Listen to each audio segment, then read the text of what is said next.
2 likes and I haven't even started. Thank you guys. Hello. Welcome to the Talkie Tuesday Winters live stream here with the your legend. I'm the legend, by the way. If you're wondering, Warhammer live stream with the legend. If you're wondering who the legend was, you're looking at the legend. I might be a little bit late this evening, which is never late. But there was things setting up next door, ready for tomorrow. Got kind of carried away with the table set up, as you do, putting things around and moving a stone here or a stone there. And then when I started the live stream and I sat here for a while and no one came on, it's not a legend in the making. This is a bona fide 2021 or 2022. I forget what it was. No treat, legend of legends. Champion. Legend. The only one. So I was moving the stone like you do. And then I set up, I know.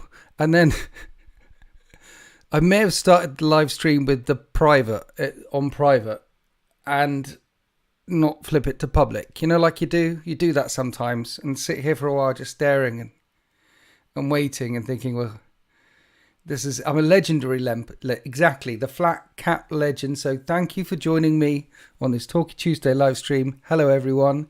Hello. Thank you for joining me. I'm very grateful that you're here. I'm grateful that you're here to talk to me this evening. It's nice. It's nice that I get to do this. I'd love to invite Henry Cavill for a game one day. More importantly, my wife would really like to invite Henry Cavill for a game one day. I'm 100% certain he doesn't know who I am. He doesn't. It was in an interview. It said Luton is a legend as well. Okay, Luton's a legend as well, but he's not here right now. He's in the locker at the back. He's chained up. He's down.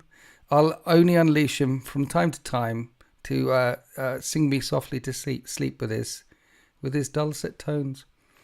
I do hope you enjoyed the Luton Battle Report, though. That one was a banger. I really enjoyed that one. It's nice to meet. One of the privileges that I get doing this is I get to meet other legends like Luton. They're obviously not the legend, but they're a legend, you know? It's like in Groundhog Day when he says, I'm a god. Not the god, a god. You know what I mean? You love the house rules. Good. House rules are important. I wanted to talk about that later on, actually, because I've got quite a few things to go through this evening. A bit of a list to go through. But first, welcome everyone. Welcome everyone who's in the Mug Club.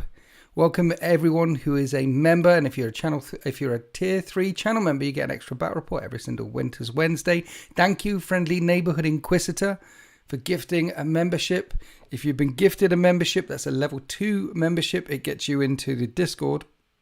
For £1 more, you could upgrade that to get your free the Winters Wednesday battle reports for all the tier 3 members.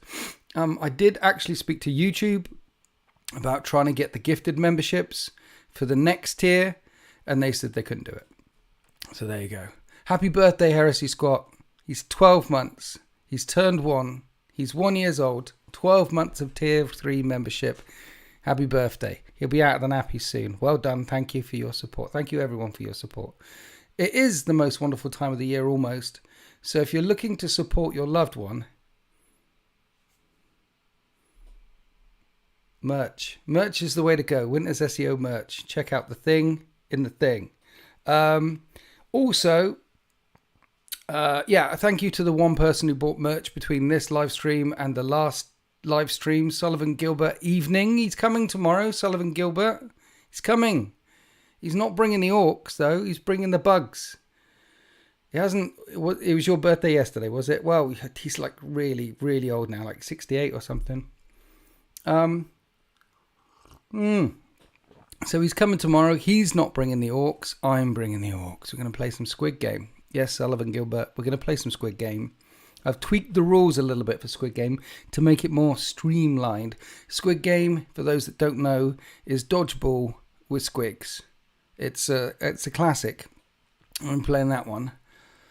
And yeah, he's got the bugs. He doesn't want to live forever. He's really old anyway. He's not. He's got a few years left in him, and then that's it, isn't it? I mean, he's like 78, I think, something. Sullivan Gilbert. He's clearly the oldest person who's ever been on the channel. Us young people We don't know what it's like being that old with the knees and things. So hello chat. Yes. Thank you. Merch things. The one person who bought the merch, you know who you are. Tactical Acumen 101 is Sullivan Gilbert. Yes. 52. You're not 52. I think you're like 82. Maybe 92. He's old anyway. March of Winters 3. There are still some tickets left over for March of Winters 3 for those of you that want to go to a fun, competitive, non-tournament that I run along with March of Winters, marchofwar.co.uk. I run it with them. He does all the technical stuff. It's my missions. I set up a chance to meet me. That's at Element Games in Manchester on the 14th, Saturday, the 14th of June. There's a couple of tickets left for that for those who are still undecided. Evening the Eternal Crusader. So March of Winters 3. The first 2 were sold out. I expect this one to be sold out as well. The fact that there's a couple of tickets still hanging around in the background is highly annoying. So if you want to get tickets for that, go to the marchofwar.co.uk website. On the thing at the top, you'll see click on the drop down. You'll see events. Go in there. You can get your ticket. Come along. March of Winters 3. Come and meet me and play 3 1,200 point games. Fun games, no Titanic units, and there'll be weird games like Squid Game or Cat Catcher or weird, fun games, randomness with like-minded people in a room. So that's still going. The other thing I wanted to mention is I'm not here next week or the week after. I'm not going to be here. My sister's moving in to look after my cat. So that's exciting for her. And it's particularly exciting for the cat because he's really old. So he whines and cries and he needs someone to look after him. So she's going to come in.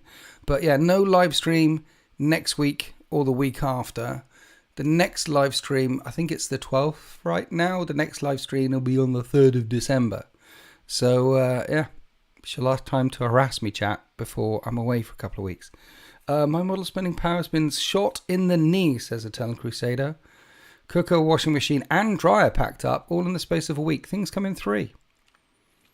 You do mention about the Games Workshop release date there as well, and we do need to talk about the Games Workshop release date, but we'll get to that later in the video because I did want to talk about that.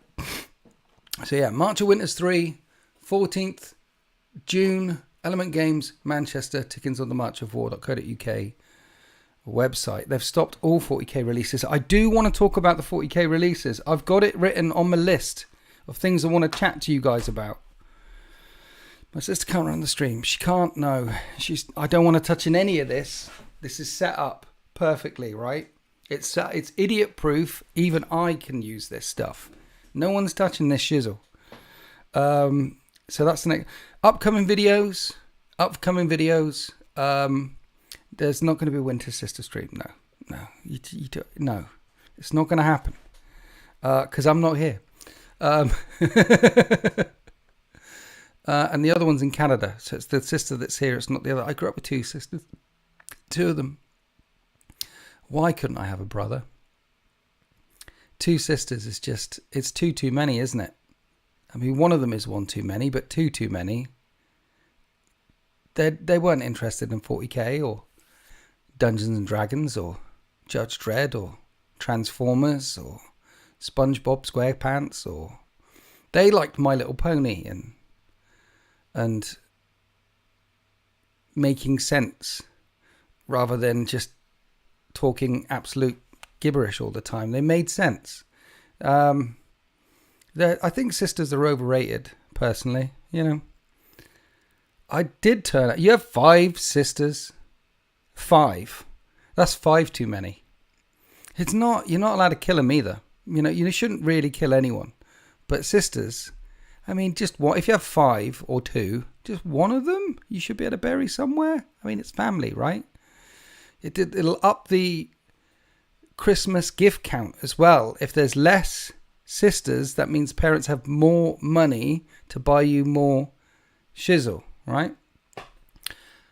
Your sister can stream and we can all talk about serial killer documentaries like Yes, they do love I mean, my wife loves serial killer documentaries. I don't know if you've seen that TV show called Elementary. And it's like Sherlock Holmes. It's a good one. It's serial killers and it's Sherlock Holmes in New York. And she's watching that right now. You know?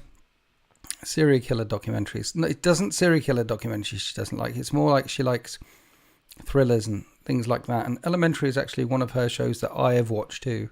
Most of her shows I'm not watching Twilight. I'm not watching the Vampire Diaries, no matter how much. I've seen a lot of the Vampire Diaries in the background. Your brother didn't want to play D&D or 40k either. Fratricide. It's the Horus Heresy. The whole of the Horus Heresy was set up with family, daddy issues and brother issues. You need bolt guns and exterminatus to sort these things out between brothers and sisters, don't we? That's what we need. And before you know it, you've got a great book series and the whole of an IP set up. We have 2 boys, ages 4 and 3, and I keep catching them rummaging through the 40k bins and running around the house with storm ravens and rhinos. You should sell them on the internet. I mean, I think that's where Madonna got her kids from, off the internet, or Angelina Jolie or something. You can buy anything off the internet. I'm sure you can buy, things, sell them. They must be worth quite a few. I mean, you can buy a kidney on the internet. You sell them. Then you can get your storm ravens and things back. Nieces and nephews cost more than Warhammer at Christmas. I agree. I've had nieces and nephews problem as well. It is... Yeah, you can't sell them though. They're not yours. Hi Dagda, bye Dagda. I'm watching the What? You're watching Penny Dreadful. Such a horrific, yet amazing. I don't even know what you're talking about. The Eternal Crusade. No one knows what that is. And Kyle, you can sell them. 50p or something. I don't know. Something. Just get rid of them. Kids, they're unenvironmental. Your carbon footprint has gone through the roof because you've had some kids. I feel like I've got a piece of hair on my face or something. It feels like, is there anything there, chat? Is there anything there? Is there anything there? Yeah. Yeah.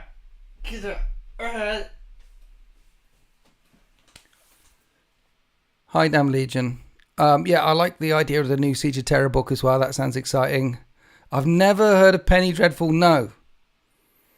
What is it? Is I got something on my face? I don't think there's anything there. I think something must have fallen down my face. Like there's spiders all over the place outside trying to catch the last flies before winter claims them and they die. And there's no flies left. There's a massive web in my back garden. And this spider's been sat in this web and I've purposely been not touching it or anything. Like trying to catch some flies. And he hasn't moved for weeks. And slowly watching his body shrink as he absorbs his own body mass. And slowly he'll be dropped to the floor. Dead. Dead. Like all spiders should be. It's a long grey hair. It's not a long grey hair. I have one niece and no nephews. And the niece lives 2.5 miles away. So my wallet is secure. That's a bit close. All I see on your face is your face. That's good. It's where I left it. Okay. Where were we? Where were we, chat? What was I talking about? I'm not here. Upcoming videos. That's the other thing I want to talk about. Tomorrow for Tier 3 channel members, Winter's Wednesday, we have Dread Mob appearing on the channel for the first time. Orc Dread Mob. I'll put them against the 13th. Because you gotta. It's Orcs versus Space Marines. You gotta do it. 2.5k away. She's very, very far away. Not 2.5. 2.5k. I get it. She's a long way away. Yeah, like I say, one of mine is in Canada land. Cadia, which I think blew up. She's there. So that's good. I don't have to. Off to Poland again. No. I'm not off to Poland again. No. I'm just not here on the Tuesdays. Poland is like in a couple of... Poland's just before Christmas I'm going. Because the thing is, if you go to fly anywhere over Christmas. I'll let you know. The first, when we worked like a proper job, everyone gets time off over Christmas, right? And we'd fly to Poland over the Christmas period. Actually, the first few times that we did it, we drove. And you're talking about 20 to 25 hours, depending on traffic, from door to door in one hit. From the UK in Swindon all the way to near Wrocław in Poland, which is the southwest corner of Poland. 20 to 25 hours. Sometimes it took us 20. The minimum it took us was 20. The maximum it took us was 25. That's with the channel or with the ferry or something like that. And the only good bit is the German autobahns, obviously. And we did that a few times. So the problem, to save money. And the problem with that is you are trashed on the day you're driving, because you're driving for 20 plus hours. And then you're trashed the day after as well, because you've been driving for 20 plus hours. Now, we could stop on the way, but we're keen to get there, see the relatives, things like that. What we used to do is stop on the way back, like drive and then stay a couple of days on the way back somewhere and then come home again, like on the other side of Christmas. I remember once we stopped in Luxembourg, which is hardly halfway between Poland and the UK, but we stopped there for a couple of days over the New Year period. And all I can say is don't go to Luxembourg. Bear in mind that I live in Swindon, and I'm telling you not to go to Swindon either, but don't go to Luxembourg. Particularly at New Year, it was boring. Everything was shut and they didn't do anything. I don't know where the Luxembourgians go at New Year's, but it's clearly they're not in Luxembourg. They're somewhere else. It just stopped. Most places over New Year have at least a bit of a celebration, have at least a bit of... Poland at New Year, it's like the goddamn Blitz. Everything, all the fireworks in the world go off at the same time, and the night turns to day. It's crazy. There'll be some Polish people in the chat later on, or someone in the comment section. If you're in the VOD squad watching this in the VOD later on and you're from Poland, please confirm what I'm saying below. My first New Year in Poland, it was the sun came out at night. Crazy. Mind you, the Polish, they know how to party. Vodka is the answer. So then we started flying, and flying from here to there over the Christmas period is about $1,000 for the two of us. In American, that's 1,000. But if you go a couple of weeks before or a couple of weeks after, instead of £1,000, it just costs 200 quid. So it's literally 5 times more expensive to fly over the Christmas period, you know. Hi, Monkey. Need to go, but looking forward to seeing you on Sunday, old man. Yes. I look forward to seeing you on Sunday as well, Monkey. Monkey's coming on Sunday. I don't know what we're going to do with each other. Probably play with each other. We'll figure that one out. So yeah, it's 200 quid to 1,000 quid. That's the Christmas period. So we're going to go a week or so before, I think. Yeah, that's, yeah.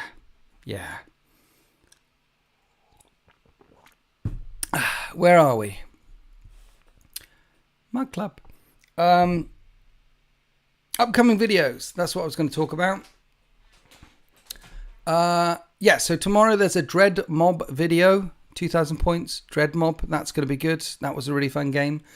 And then on the Sunday, there's a 4,000 point game. Warhammer 40k, 4,000 points. Imperium versus Chaos. Evening Wolfbolt. Nice to see you, Stylus. 4,000 point game. So that one should be a banger as well. And then upcoming stuff is I finished filming the campaign with Sultan, The Marvelous Adventures of Anya Sedaris.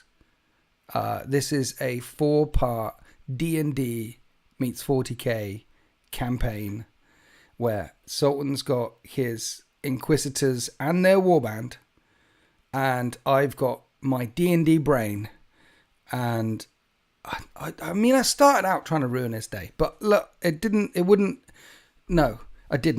started out thinking it would be fun if I ruined his day and destroyed his warband and his Inquisitors, but it wouldn't make good viewing, dropping mountains on them and play. So I was gentle with him.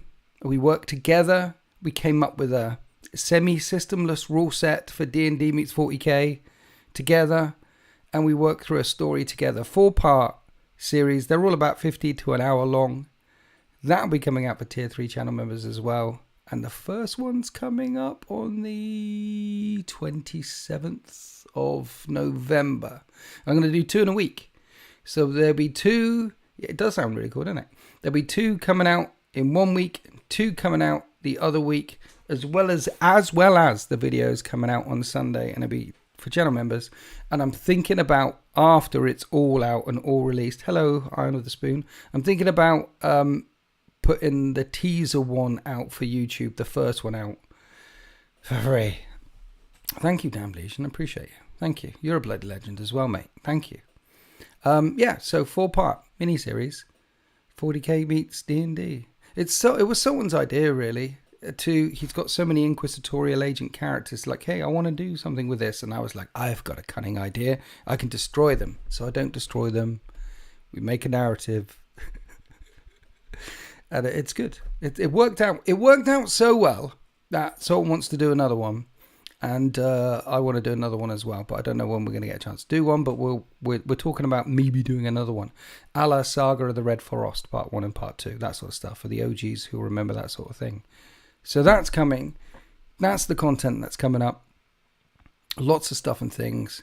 I thought I wanted to get it out in, because you know when you release miniseries and it's like out 1 week and then the next week, then the next week, then it's no, get it up in 2 weeks.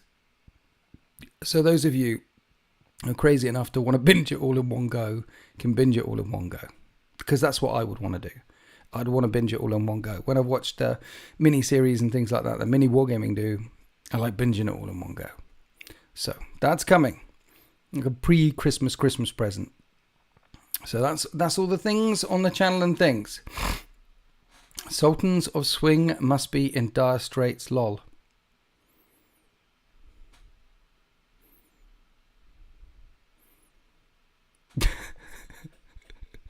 You know, there's about 2 people in the chat who'll get that. There's literally 1 or 2 people in there. I got that. And it just, I mean, marks out of 10 for effort, I guess. If I had to mark you out of 10 for effort for that, chat, what are we marking out of 10 for effort for Sultans of Swing must be in dire straits, lol? Out of 10 for effort. If we had, I mean, I appreciate it. But, I mean, you're not scraping deep. It's not near the bottom of the barrel. I'll give you a 2.3. I'm going 2.3. Anyone higher or lower than that, chat, than a 2.3? I'm going 2.3. 7. Andy H is impressed. You're easy to impress. I'll make it a Creole 10. I don't know what a Creole 10 is, but yeah. I did Google that when you guys said about Channing Tatum, the Gambit guy in Deadpool and Wolverine. I googled that and checked that, and yes, there was a whole thing with a Gambit movie that never happened, which is, I don't know why, but yeah. Where are we? List. Right. Okay. How are we doing, chat? Are we okay? Are we all right? Are you good? Thanks for joining me. Thanks for being here. Thanks for keeping me company on these cold winter night. I know. I thought it was bad as well. I thought Tatum's Gambit. I thought the Gambit. It sort of stood out. You know, it sort of stood out. It's like, meh. Is that? I wasn't that impressed. I wasn't that impressed by Wolverine and Deadpool either. It felt less of a movie and more of a sequence of scenes where stuff happens in. I mean, the first one was quite cohesive and the story made sense. The third one was pretty incohesive and the story didn't make any sense. I had a lot of fun watching it, and I'll watch it again when it comes out. But it's nice to see, you know, Ryan Kinnell and the other fella, Hugh Jackman, together on screen doing the things. And Schnicker is good. And we all thought Logan was dead, because we all saw Logan, and Logan was amazing. One of the greatest comic book movies of all time. Fight me. It's up there with Dread. It's up there with Blade. It's amazing. And Constantine, I think, is well up there. And I'd also go for Infinity War is up there. Civil War, Captain America Civil War is up there. Great, really good superhero movies. Yeah. And Condor Man from the 1980s is up there. I'll go with them. But Deadpool and Wolverine 3, you know what I mean? Beetlejuice 2 was lovely. Was it? I've heard mixed things. Constantine, I know. The Constantine movie with Keanu Reeves, it deserves a sequel. Like Dredd deserves a sequel. Like Blade deserves a new Blade with Blade in it. You know what I mean? One of the good things about Constantine is it's far from the source material in the fact that he's not blonde and British and things like that and da-da-da. But it's also true to the source material, as in everyone that John Constantine knows dies. He's a piece of shit and you don't want to be anywhere near him because you'll die. And that's what happens in the movie. Everyone around him. Does anyone survive? I'm not sure. No sequel. I'm hoping, because I've seen Keanu saying he'd love to do a sequel if they did one. Am I planning to add new armies to my Heresy collection? And if so, what would be next? Rambo? Was Rambo a superhero movie? Yes. And yes is the answer. Cavill made a good Logan cameo? Yes, he did. I mean, the cameos in that. One of the reasons for watching Deadpool and Wolverine is for all the cameos. There's so many cameos. Flame on. It's amazing. Andy H, thank you for being a member. 23 months. Tier 3 channel member. Absolute legend. Become a Tier 3 channel member. Get an extra battle report every single Wednesday. Any chance of a Winter's Heresy event in 2026, the year after next, please? Maybe. Maybe the year after next. We've done a couple, I say we, the community have done a couple of Heresy events. There was one in the South. There was one up at Element Games. We've done a couple. There's a lot of noise for Heresy events, but they weren't oversubscribed. So a lot of effort went in and there was still a few couldn't fill. So there's some people who really want to do it, but those numbers are smaller than I would like. However, having said that, in the Discord, you can see all the people building up their Heresy armies. So the Heresy thing in the Discord, the Heresy chat is actually pretty active. Well done, you guys. I see all your pictures, see all your stuff. There's a lot of new armies coming and coming and coming and coming. So as the momentum builds, 2026 could definitely be a thing. They are making one apparently film. They're making a film. Hi, Steve, not Rob. Tarnish Shed. Are they making another Constantine? They should, because the first one was a banger. Doesn't mean that the second one's going to be a banger, though, does it? It could be a big pile of pants. But yeah, I'm looking forward to that one. What else are they making a second one of that I heard? And I was like, yeah, I know, that's what I heard. 28 years later, 28 weeks later, 28 days later, 28 weeks later, 28 years later is in production. And they want to get it out on the anniversary of 28 days later. And it's been written and produced by not Andrew Garfield, but Thingy Bob Garfield and Danny Boyle, the two people who did the OG one. Because it used to be 28 Days Later was written by a guy, and I think it was directed by Danny Boyle, who also did Trainspotting and a bunch of other stuff, and he's one of my favourite directors. And then Garfield, the writer, was so successful that he ended up becoming a director. He's no longer a writer, now he's a director. So they're two directors. So they haven't worked together since, but they said they had an idea and they really wanted to work on it. So they're coming back together as a writer-director duo to do 28 years later. That one, because it's got the OG in it, could be an absolute bat. I trust Danny Boyle. Sullivan Gilbert, you got 10 bugs remaining to get painted for tomorrow. You're coming here for tomorrow and you've still got 10 bugs to do. There's nothing like an event such as March of Winters 3 or coming to see me. There's nothing like a time limit to make sure that your stuff is done, right? Get your stuff done. Come to America. We can give you at least 48 for the Heresy event, 48 players on the whole of the East Coast. Any news on a Winter's narrative campaign? Yes, there will be one coming next year. There is the Anya Sedaris Marvelous Adventure coming on the 27th of November as well. Stop saying Darfield. I think it wasn't Andrew I mean, someone Google it. He was the writer for 28 Days Later. He became an actor. Bugger, what did I do? Damn Legion, where? Andrew Godfrey, thank you for your 27 months. That's a long time, thank you. Well worth becoming a member. Top Bat Reds, Winters Wednesdays make week go better. Sequel of Constantine is what we need, we do. And we need a Dread sequel while we're at it. It's not... It's a Dread sequel would be nice. A Blade, yes. A new Blade with Wesley Snipes in it would be nice. Carl Urban has also said he's up for doing a new Dread. Such a good movie. Such a good movie. And I'm looking forward to 28 years later. Not really looking forward to Dune Prophecy, though. I mean, that's a studio thing. We'll see if it's any good.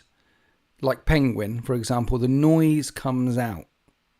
Like if you haven't seen Penguin, I think it finished now. I'm close to the end, and I think it did its last one yesterday, I think. But I'm not spoiling anything, I'm not going to say anything, but you need to watch that. Very good. No, stop. Not Stallone. What? Yeah, not the Stallone one. We're talking Dread with Carl Urban. Not the Stallone one. The Stallone one doesn't exist. It's an interesting one, actually, because the Stallone one is definitely a product of the 90s with its over-the-top stuff. It looks shiny. It looks clean. At the end, it's literally got him riding off on his horse into the sunset or on his motorbike down the means. It's literally got the hero moment at the end. It's very 90s action movie vibes. And then by the time we get Dread and Carl Urban, it's back to the gritty realism. It speaks of the two different eras, and the one is 20 years apart. And what am I going on about?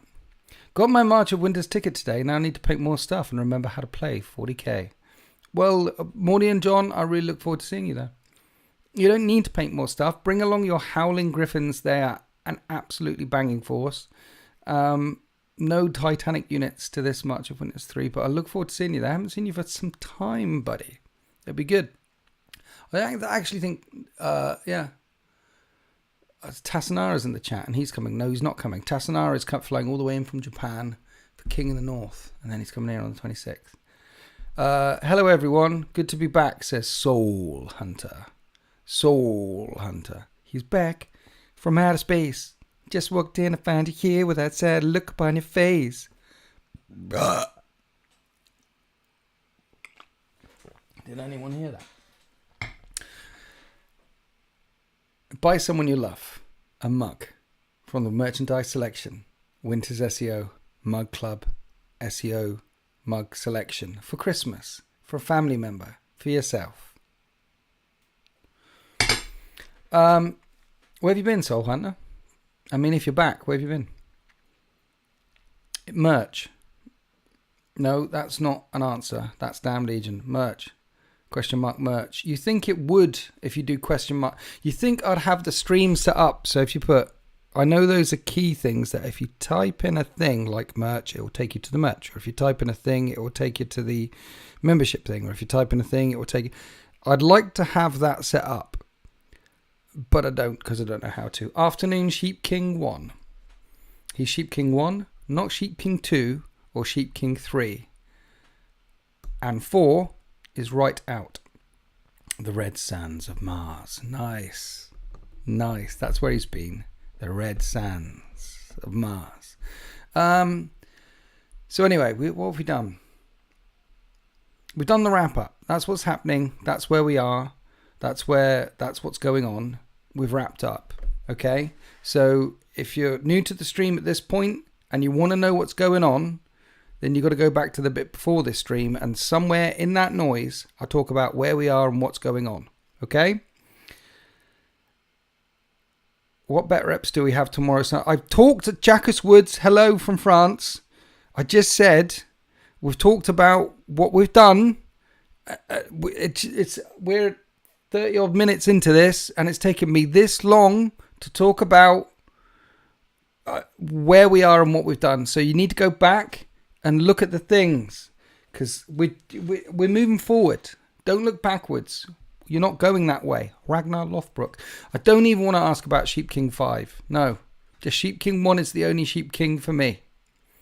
Okay, that's fine, Jacques. That's fine. Just, rewind like a bit. There's a thing with a Dread Mob, and there's a 4,000 point game coming up. Where were we? Waffling about Dread. No, that was we need to stay on target. Lists. Right, okay. Things I wanted to talk about. I'm glad you're here. There's a couple of things I wanted to talk about, because last live stream we spoke about my next project, which is going to be new Space Marine Force. And so I want to talk about that. I want to talk about where I am with the Iron Hands and what another project might be for next year. Yeah. And then there's a couple of other bits regarding 40k that I wanted to talk about. So first up, the last couple of live streams, for those of you that weren't here, I'm going to be getting another... No, not Deathwatch. I'm going to be expanding. So I bought a force of Dark Angels and won this tournament with it. I don't know if you heard about it, but I am the No Retreat Legend of Legends Champions. There is only one. It is only me. I am the legend that you see in the title of the video. That's me. And I want to use that force again, but it's 1,400 points now, and it's kind of Dark Angels, and Dark Angels kind of suck. And I like having a generic Space Marine chapter that I can expand my own stories and my own lore and my own stuff out of. So what I'm going to do is take that core, that nugget, and turn them into a non-Dark Angels army and expand them out and expand the lore and expand the stuff and go on a new direction with a new force, Primaris only. The 13th are mainly Firstborn with some Primaris, but I want a whole new thing, right? Hi, Wrath Constantine. I want a whole new thing. And I've got some ideas for some lore for them. And I've got some ideas for a new story time for them. And I've got some... And then you guys came on stream and helped talk about... They do kind of suck. And helped talk through some of the ideas I had. And then after those live streams, I wrote down the first couple of lists. So if you want to know what those first couple of lists are, we can talk about that. But I've got a couple of ideas for some lists in, and the idea is to get those models, send them off to Den of Imagination, they paint them, bring them back to me, because my eyes are screwed, I'm old, and I can't do edge highlighting anymore, and so they can paint them all, which is a bit lazy. But that'll be the next project next year. How did you come up with the lore for the 13th? Interesting. That's a good question.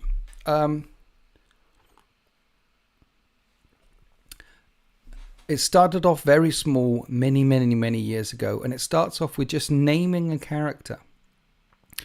So I named a character, I named a couple of characters, and then I named a couple of characters, and then at the time I was fighting a lot of Imperial stuff.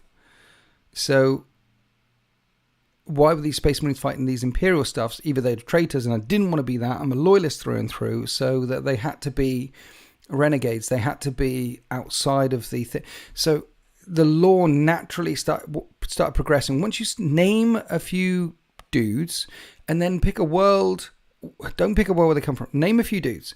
Then pick something that they hate, or an enemy that they hate that they really want to kill, or an enemy that's really killed them, some point in their history where they've had this massive battle, or a massive battle against them, or the destruction of their home world, or the destruction of their fleet, or their destruction. Pick a thing, an event that's happened to them. It helps if there's an antagonist like some Tyranids or some Tau or some Eldar or something, but pick a thing, and it can be like, here's Captain this, here's Captain that. And 1,000 or so years ago, they were nearly wiped out to a man because of the greenskins on Rhymes World or something like that. And just start there. And once you've got those core bits down, the narrative will start unrolling itself as you play and as you interact, and as you, it will start it will reveal itself to you. Your characters that you've named will do good things or they will do terrible things. Your characters will do hero stuff or they won't do hero stuff. They'll start to get a personality of their own. And the people that you play against, they'll share, if you talk about your lore and ask them about their lore, they'll share their lore with you too, and it'll evolve, it'll grow. Yeah. Name some of your demons, basically. Get a name for one or two of your demons. They're the ones that you typically bring all the time or most of the time. There must be a couple of demons in there, demon prince or something or other, that you bring. Not Scarbrand or the other one, big black fella. What's his name? Be'lakor. Not those, not already named ones, but there must be a couple of demon characters that you nearly always bring. Name them and give them a enemy or an antagonist or something, and it'll start. Skullmaster needs a name. Give him a name, and it will just start flowing. It'll start evolving. So give your Skullmaster a name like Destroyer of Grey Knights or something, or something at all, and then boom, it'll start. Yeah, a reason why they keep coming back into the material existence. Maybe there's something they're searching for. Maybe they're getting thrown out of the Immaterium by Khorne itself for failure. Often bad things, failure or destruction or antagonists, enemies. The badder things are a better motivation rather than that they have more narrative weight, impact, impetus than light, justice and things like that, and positive things. Negative stuff. It's 40k. It's got to be negative and weighty. You know what I mean? Start there. So yeah, I've done a list. Something that I'm quite excited to fight with this new thing, and it's got a couple of units of infiltrators, a couple of units of scouts with a movement blocking and moving around and picking them up again and dropping them again. It's got a couple of units of eliminators with some Phobos librarians so they can't get shot at. A couple of units of eradicators as well. 2 whole units. I know it's 200 points for 6 of them, but 400 points for 12 of them is filthy. So we'll do that. It's got a repulsor with some blade guard and a Judiceer in it. Did you know the Judiceers you can't buy single models? I literally went on the website, like, I'm going to get a Judiceer, and it's in their Company of Heroes thing. It's 10 models for 100 quid, which, let's face it, is cheap for Games Workshop, £10 a model. But if you want a Judiceer, you can't buy it on its own. You have to get me in this box, which has Eradicators in it, and a Blade Guard Ancient in it, and a Chaplain in it, and a thing in it. But it's a whole box for £100 for 10 models to get that one Judiceer, because you can't get it on its own. Same with suppressors, Maris Gage is saying. You can't get suppressors on their own. They are actively feeding the scalping industry by doing this. Why are they not allowing us to buy the models that we want? Why can I not go? If I could have gone on the website and gone beep, beep, boop, boop, boop, and bought them, I wrote the list. I was quite happy. I was thinking about how this is going to function. 2 units of Eradicators, 2 units of Eliminators. That's quite a lot of long-range shooty with 15 Scouts, 15 Infiltrators to move, block, and stop deep strikes. Now, that's quite a little bit of that. I had 2 Brutalis Dreadnoughts in it, a Repulsor Executioner with a Judiceer to mop up all the stuff. And then we've got secondary scoring, got primary scoring, got stuff like that with a big roadblock in the middle. And if I could have bought it, I would have bought it. I would have gone click, buy, boom, first list done. And I've got another idea for another list, which is much more gravis than the first one. I could have, but I went on there and I was like, where is the thing? Where is the thing? I couldn't get the thing. I just run my Chaplain and say it's a Judiceer. Yeah, I'm thinking about going to, because Den are going to paint them, and Den do wonderful things. Den make their own models and things, which you can buy on, if you go to Den of Imagination on Patreon, you can get access to all their 3D prints by becoming a patron. They do stuff like this, look at it. Look at the eyes. It's glorious. They make things like that. So I was thinking about going to Den and saying, hey, you do one. Or convert one or something and just get it that way. Rapiers. I just started my Dark Mechanical project with custom march Heresy. Yes, nice. Do take good. I'm glad you took inspiration from Luton09 on character building. Do. He is the master. He is the Emperor of Mankind. I'm merely the legend. The sprue is probably combined with the other ones. The sprue probably is combined with the other ones. But you can, I mean, if you get a sprue,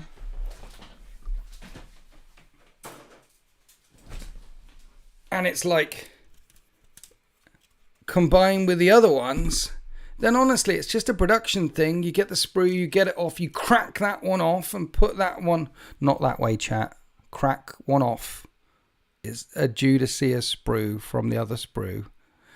You crack one off and put it in the Judasia box, and then crack that one off and put it in the other box, and then you put your suppressors. That's all you do. Just do it on the thing. Click, click, click, 3 bucks. Why?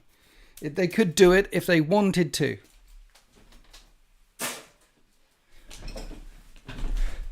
Hello, Tube Monk.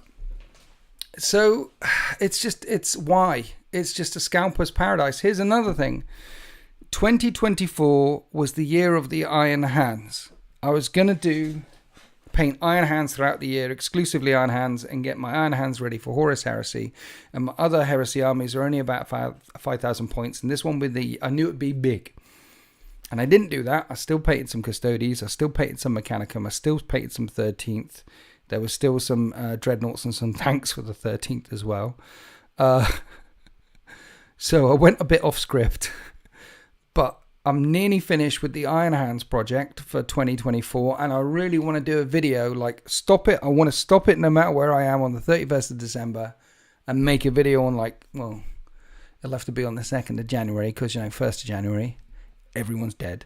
The 2nd of January, make a video like, here's what I painted in 2024, and here's 10,000 points of Iron Hands or anything. That being said, yes. They should separate it. It is laziness. So for the Iron Hands thing, the Iron Hands project, I've finished the 2 Leviathan Dreadnoughts. I literally got 5 snipers. I just don't... It would be quite nice to have a unit of 10 snipers for Iron Hands, but I've got a lot of snipers for Raven Guard. And I'm trying to have different things in each collection. I don't want it, because I've got lots of this for one legion. I don't want to do it again for another legion. So those things for that legion, these things for this legion, these things for the Iron Hands. I don't think they have any fast attack choices.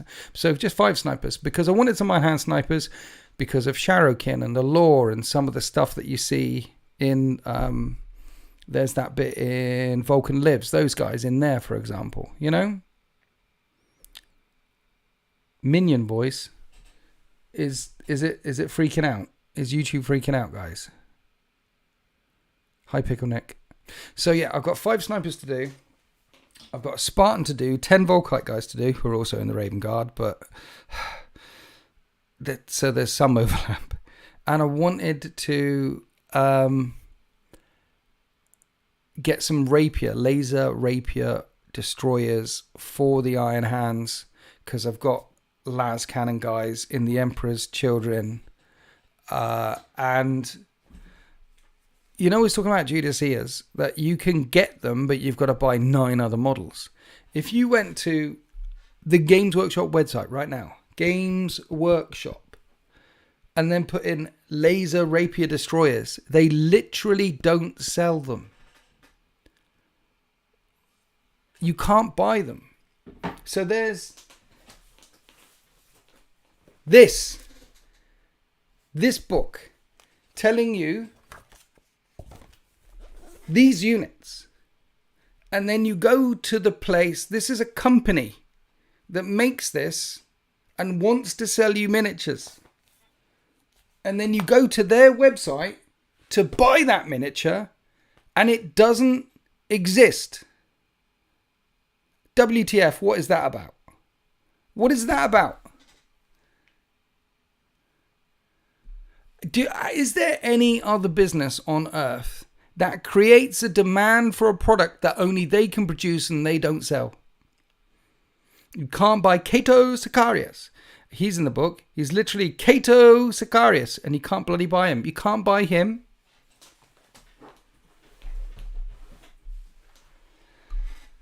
You can't buy him.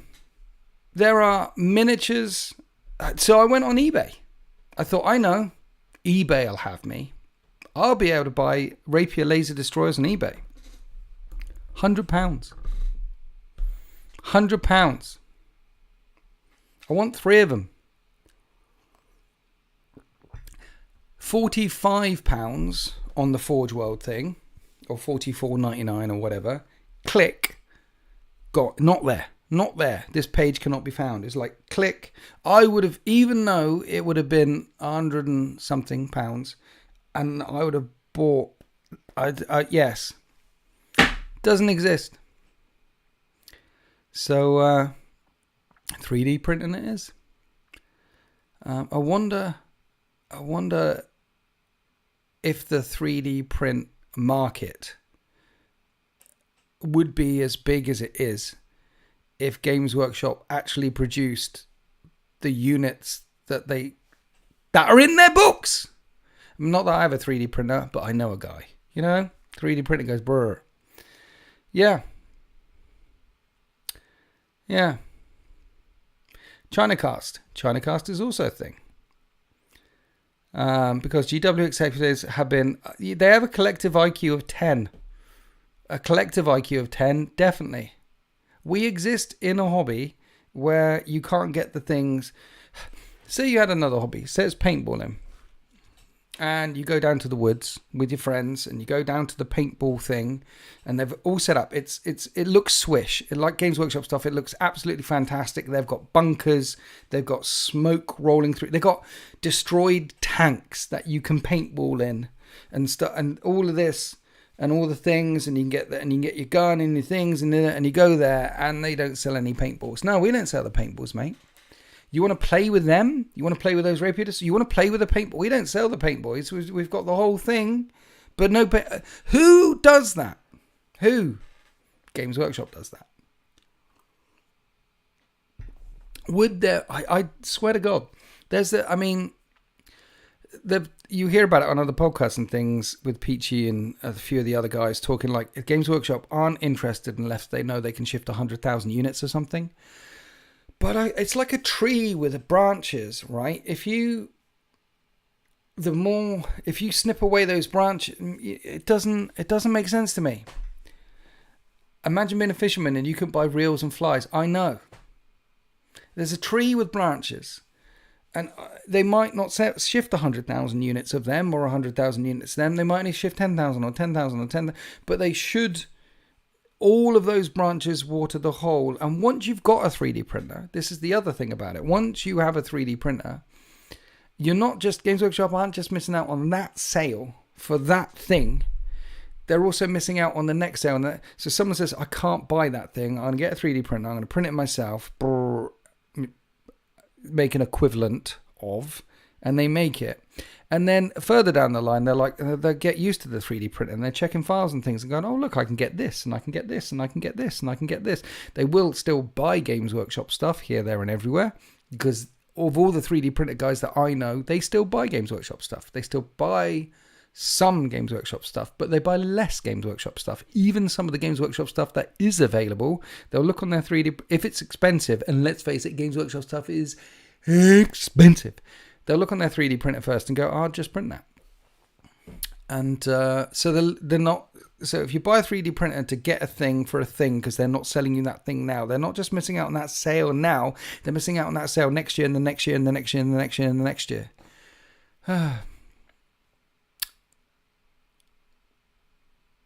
Yeah. The markup they use, yeah. Crazy.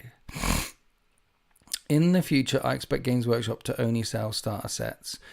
No, they're all. This is the other thing about it. Games Workshop, they have no idea the size of the market they're dealing with. No idea. It blows my mind. It blows my mind how ignorant the execs are in this company. How absolutely ignorant they are of their own market. 8th edition came out and their share price, you can go on Google and go at Games Workshop share price and it goes like this and then it hits this. It's like the CO2 ramp. It just goes up. Like it goes up 1,000%. That's how big their market was when they made their game more accessible all of a sudden. It just went through the roof. And one of the reasons why we're not getting so many Games Workshop 40k releases right now is because they can't keep up with demand. What they did in this edition, they thought someone upstairs thought this was a wild and wacky idea. They had AOS and 40k, AOS and 40k, AOS and 40k. What we'll do in this edition is we'll release AOS 40k Horus Heresy. We'll have another major game system. And Old World in the same edition. So now we've got AOS, Old World, Heresy. We've got now 2 fantasy systems, 2 40k systems in the same edition. And they can't keep up.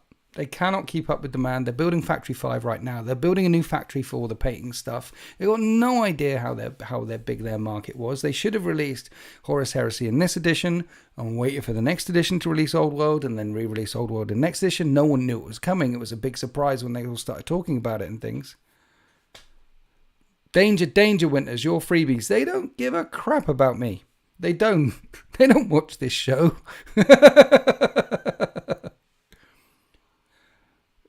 Singers JD, I'm ex-staff. These were conversations we had years ago. Yeah, you know, see, the staff know. Everyone I've met who works at Games Workshop at the staff level, they're obviously big fans. That's why they work there. And everyone I've met has been super nice and super nerdy, just like all the people who play the games, and very passionate about the product and about the IP.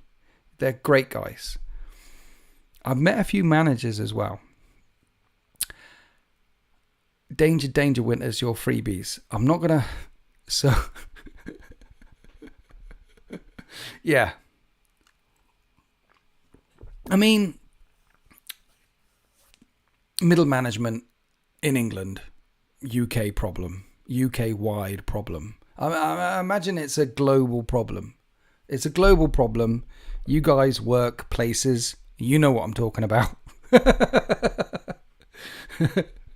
Oh dear, no idea. Absolutely no. They have no idea how big their market is. They released Heresy, they released AOS in the same edition. They can't keep up. They're trying to build a new factory, and that's why we haven't had any 40k releases other than Kill Team, other than a few little bits here or there for about 6 weeks, and we're not going to get any major 40k releases until January. So you're looking at a 3-month period of no major 40k releases. Remember how quickly they were churning out those codexes at the start? We were getting 2 in the same week. Remember when they released stuff, it just wasn't a lieutenant or a thing. There was actually new models in there. That's gone. When the Blood Angel stuff came out, it was some sanguinary guard. There was a couple of new boxes of stuff, and that's it. They can't keep up. So, 1,000 Suns are proper flamey boys, aren't they? Yes. We don't get paid the square root of without serious love of that. Yes. At least we got... yes. I'm an electrical engineer, and middle management have been the bane of ruin of the industries for decades. I know. Like where I used to work, I worked in a place for 20 years, and it ruined me. I mean, most of you have seen the video. But I ended up being a line manager. I started off as a temp. I made my way up to a line manager. I was in charge of a couple of small teams. And those are the teams that I worked through to get up to where I was. And then above me, God damn it, they would say, I mean, absolute. I'm very aware I'm on the internet now, and some people that I used to know might be watching this, so I can't go too far. But let's just say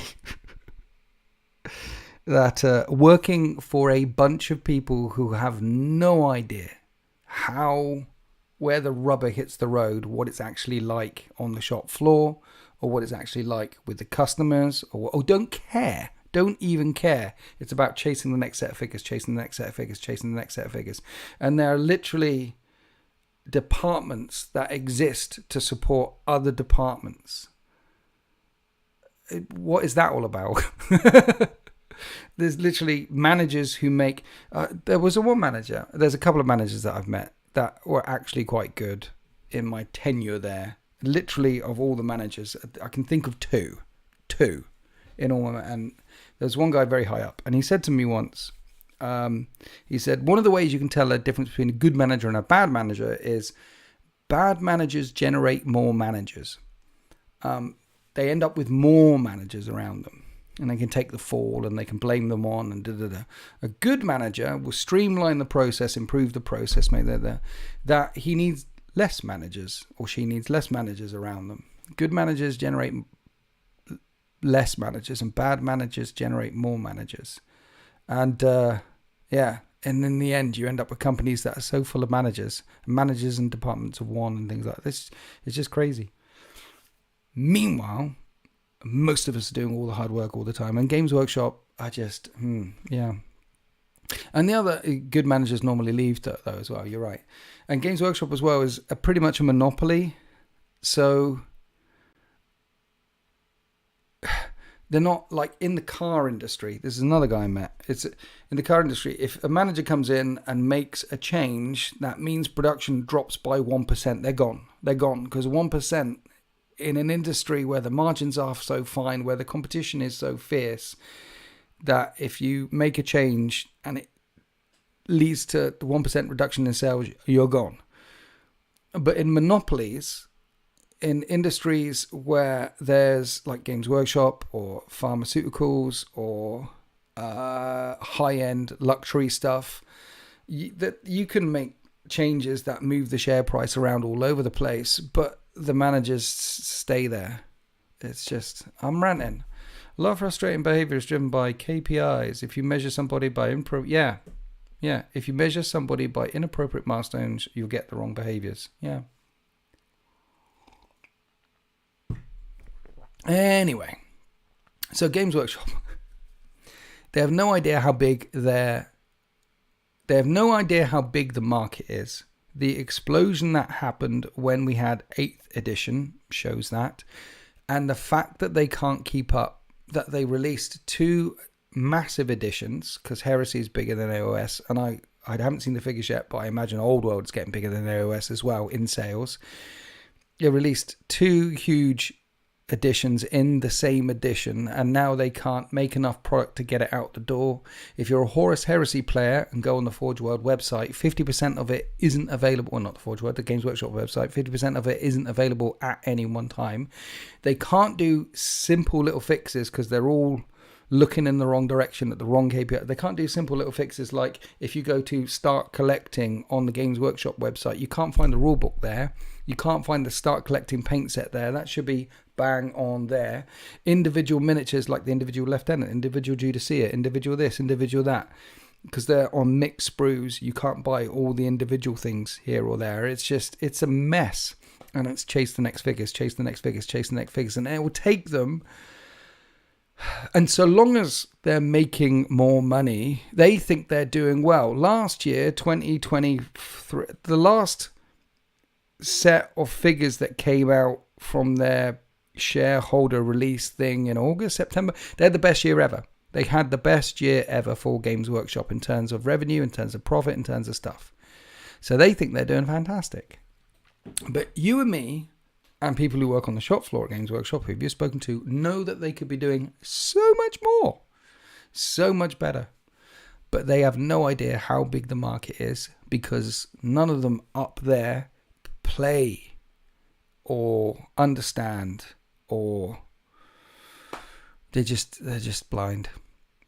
So here we are. It's love to hate them, hate to love them. It's Games Workshop. It's this is the hobby we're in.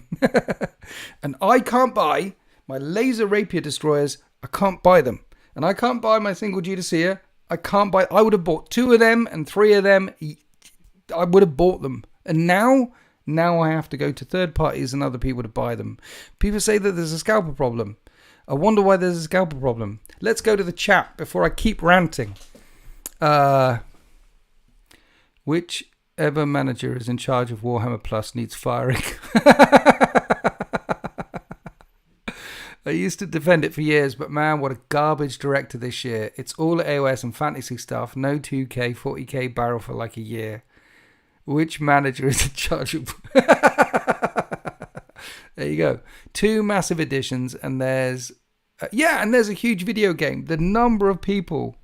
A number of stuff on YouTube, like, I'm trying Warhammer for the first time and things. Here's the other thing.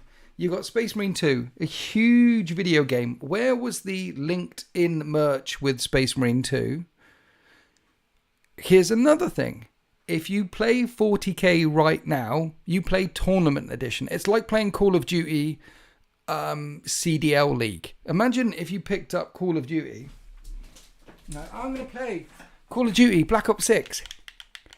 And there's no zombies in it. There's no Warzone in it. There's no single player in it. There's no multiplayer in it. All there is CDL, Search and Destroy, Domination. That's all that is available in Call of Duty. How successful would that game be? It'd still be successful, but not as amazingly successful as it is. And that's where we are with 40k right now. The 40k edition is Tournament Edition.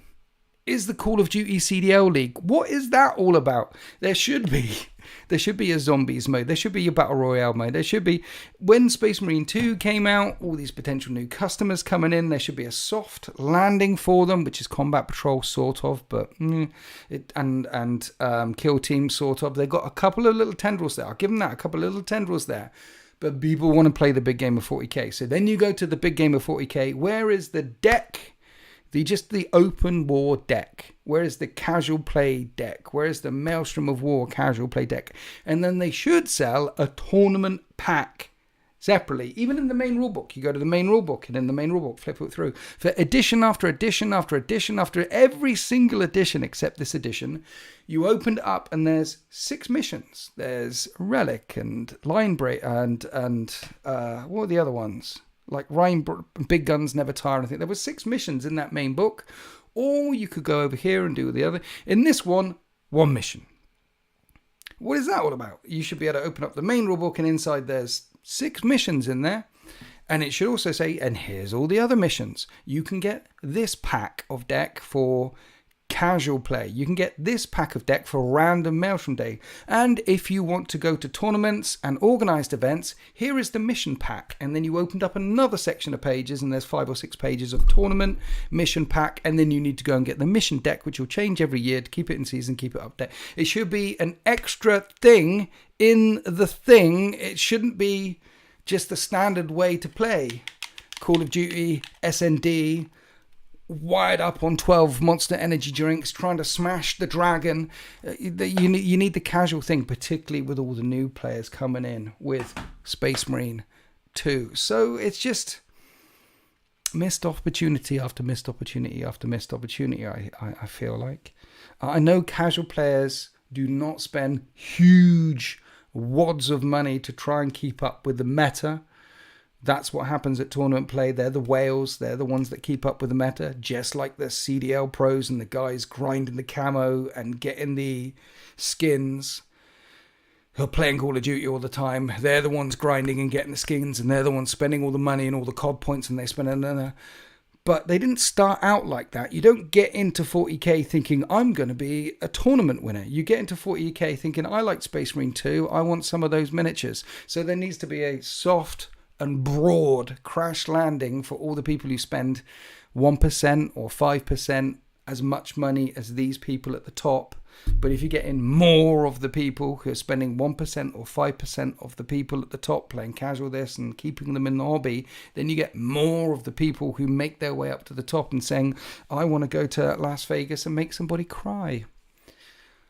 Why they don't do that, I don't know. I'm hoping that the next edition has a separate Warhammer 40k tournament pack and lots of friendly ways to play for casual play, and couch daddies sitting there with their controller on their 70-inch TV up on the wall who are just playing COD Zombies. You know what I mean?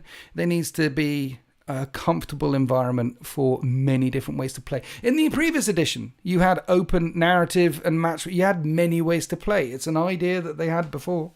It didn't mean it was a bad idea. Okay, let's go back to the chat. Sorry.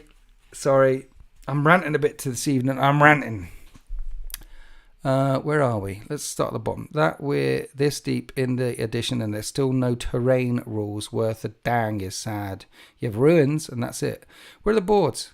Where are the boards for Woods Hill? Yeah. Where are the terrain rules? Simple terrain rules.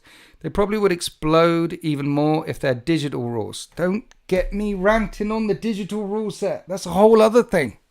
Imagine if they had the rules are free and online. All of the rules are free and online. All the time. All the rules. Updated online. And you got the books. These were source books without any rules in it. These had painting guides and hobby guides and history guides and maps. We love maps. And they had a nice little thread that comes down the bottom. And then you wouldn't need to change it every edition. And loads of pictures of gorgeous stuff. And you wouldn't be a proper Tyranids player if you didn't have the Tyranid Codex in it. And it was all about the hobby and you'd only need to change these every 5 or 6 years because it wouldn't have any rules in it. And at the back it'd say, you want the rules? Go here. They're free and online. Boom. Imagine that. You could pick up your miniatures and just start playing. Games Workshop, give something away for free though. Amazing. You've been drinking Monster this evening. I haven't been drinking Monster this evening, but yeah, this is vitamin water. We talked about this last week. Electrolytes. Right now I'm considering an Eldar army because I can look at the rules for them. If I couldn't do that, yeah, I know. People, because of the index stuff, you can get in there and you can see the index stuff, so they're thinking, oh yeah. It's just, yeah. Well, that'll be a rant for another thing about digital editions. Let's go back up the chat. Where are we? 10th feels too dull to me. Too many rerolls, not enough explosions, and dice-driven drama. I rarely watch any 40k content. Horus Heresy, for the win. I personally don't like codexes after 9th edition. They did that last night with well, we are going to need at least 70 new managers for that. Oh dear. They need... What would I do if I was doing the Games Workshop thing? Well, they need a good landing page on their website, which takes you to the things that you need to get to start playing the game when it says start here, because it doesn't. They need that. I can't see them going full digital rules all the time, but they could have the rules for free, and they could have multiple ways of playing for casual play at the start and a separate tournament pack. They need that. They need to sell the miniatures that are in their books. Where's my laser batteries? They need to sell. They're thinking they are making a new edition of Horus Heresy. Some of the stuff in here you can't even buy. Some of the stuff in here is only Forge World Finecast. They haven't even released all the things for this edition yet before going to the next edition and re-releasing Contakar Dreadnoughts and new Terminator armor and Lubakali. And there's so many new units from the lore that they could put in. They could keep doing that in the next edition and the next edition and just give it more stuff. But they haven't even sell the stuff that they... Yes. There's so many other things they could do. I haven't even thought about it properly about what they could do and what they should do, but we definitely can all agree on what they shouldn't do. Where are we? We should start our own Games Workshop with blackjack and hookers. I'm down. Collector's editions that only have a ribbon and a different cover is pretty shameless. I know, and they sell them. That's the thing. They sell them 1,000. There are people out there. There is a market for the collector's edition stuff, and they sell them, and then they go on eBay years later, and they're worth so much more. They need to drop the prices. See, the prices is a whole other conversation. The thing about pricing is it's quite relative. Everyone can agree it's expensive, but different people agree on whether it's too expensive or not. But it's certainly expensive. I mean, one miniature, £100. But I've seen many podcasts and many people say, well, you buy a video game with all the add-ons and all the DLC. I mean, I spent £100 on the Space Marine 2 one because I wanted to give them my money with the full DLC thing. I spent £100 on that. They need my money. I want Saber to make more Space Marine games. How long have I played that for? Whereas this, years. Many years for £100. But, you know, the pricing thing, that's a whole other thing. And they need to drop the price. Where are we? I'm playing an all-robot Death Dread, listening with a few... Yes,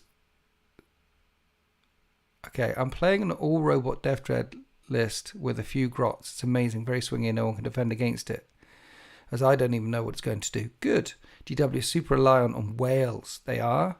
Their whole business market is... Is it? They're not their whole, but a large portion of their business model seems to be aimed at whales, like the FOMO, the 40k changes. I mean, we're going to get some changes in December again to the core rules and to the points. It's change all the time, and then we get a new edition every 3 years, and then new codexes, and then change in the editions changing. So you need to keep on top of the wave to keep up with the wave, which is why it has such a high burnout rate. People come, people go. People come, people go. People come, people go. I'm still amazed that you're still here, guys. People have been members for like 2 years. It's amazing that you're still here. So that, and the only, and yes, and that drive, that dynamo is because next quarter, like do the next thing, release the thing, sell the thing, do the next thing, release the thing, sell the thing, do the next thing, release the thing, sell the thing. The whole business, there's a large business model built around that market because of Wales. But they could have both.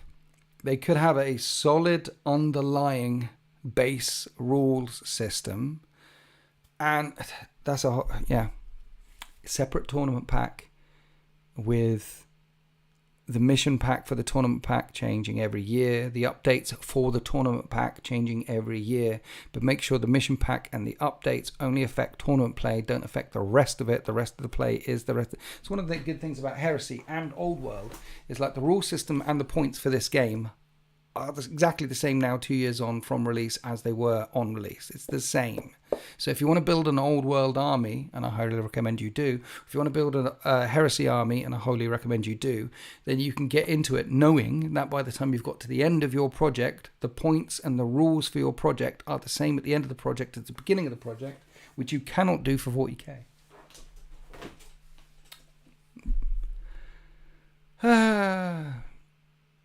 The brutal reality is that their pricing isn't too high. No one wants to be told that they're not a target audience of a high percentage. Yeah.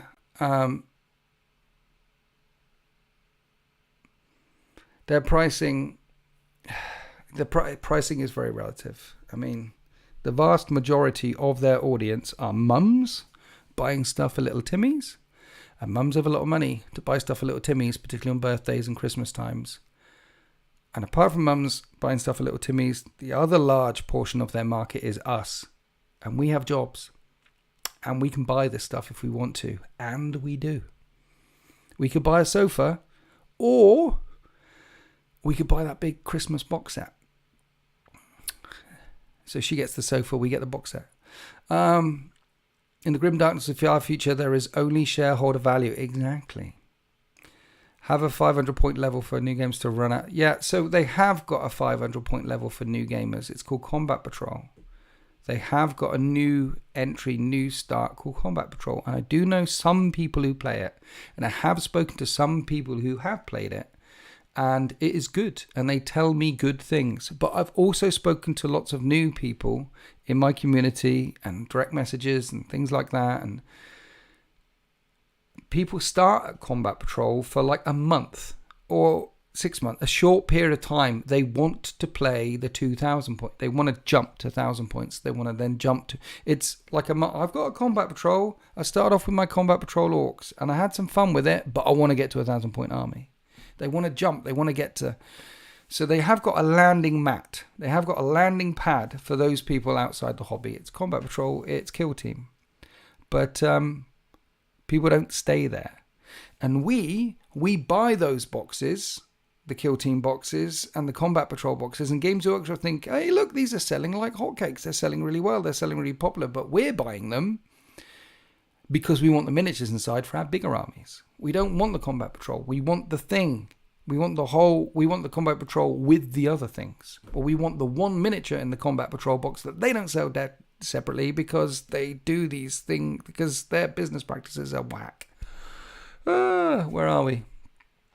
I still predominantly play. See, Marius still predominantly plays Combat Patrol with the misses. Well done. Hobby Gold unlocked there, playing 40k with the misses. Well done. Nathan Wright was looking today at starting a Traitors Emperor's Children army to go alongside my Imperial Fist. Hardly anything available. The Emperor's, if you're talking about 40k, the Emperor's Children will be getting a standalone codex in 2025, I believe, in 2020 next year. Of the 4 legions, Death Guard, Thousand Sons, and World Eaters, the Emperor's Children are coming. Shareholder value makes me think of GW because it's the main. Yeah. When will the 30k game with Imperial Militia release? Well, Horus Heresy is out. And if you want to play with Imperialis Militia, aka Imperial Guard, standard Imperial Guard in Horus Heresy, you can go to the Games Workshop website and download the PDF, which allows you to play Imperial Guard in Horus Heresy 30k. And there's also a PDF for Demons. And this is another whacked out Games Workshop business practice. Why they didn't release... We get this, the Martian Civil War, which is nice. And I like AdMech and I like Horus Heresy, but this didn't... If there was a... This is a whole other conversation. If this came out and it was Imperialis Militia for Horus Heresy and all the rules and all the... Instead of a PDF, and the same for Demons of the Ruinstorm, instead of a PDF, a book. Yeah. Do I think they will upscale Thousand Sons once Emperor's Children are out? I think... So... They will upscale Thousand Sons, but not anytime soon. Thousand Sons sculpts are relatively newish. They're relatively in the space of Games Work. Look, if you saw the old World Eater sculpts like that, the Khorne Berserkers, they recently redid them, so the Khorne Berserkers look cool now. But the Thousand Sons sculpts are relatively newish. And the Terminator, Scarab Cult Terminators, they're relatively newish. So they are going to upscale that stuff. But not anytime soon. Maybe 10 years. My best guess. Nathan Wright. I was talking about Heresy. I was looking today at starting a Traitor Emperor's Children army to go with my Imperial Fist. Hardly anything available. Yes, exactly. As I was saying earlier, Nathan Wright. So you're in Heresy. So all us Heresy players know... that more than 50% of the Heresy range is out of stock at any one time. I've been trying to get, talking about Emperor's Children, I've been trying to get Fulgrim, Primarch of the Emperor's Children, for 9 months. Now, it might have been available in that time over the 9 months, but every time I've been looking for Fulgrim, I can't find him. He's gone. It's like a lottery. It's like I got a friend of mine who's building up his Word Bearers army, and every time he's round, he's checking to see if he can get the thing. And it's like a lottery. It's like rolling a dice. Most of the time, the stuff isn't there.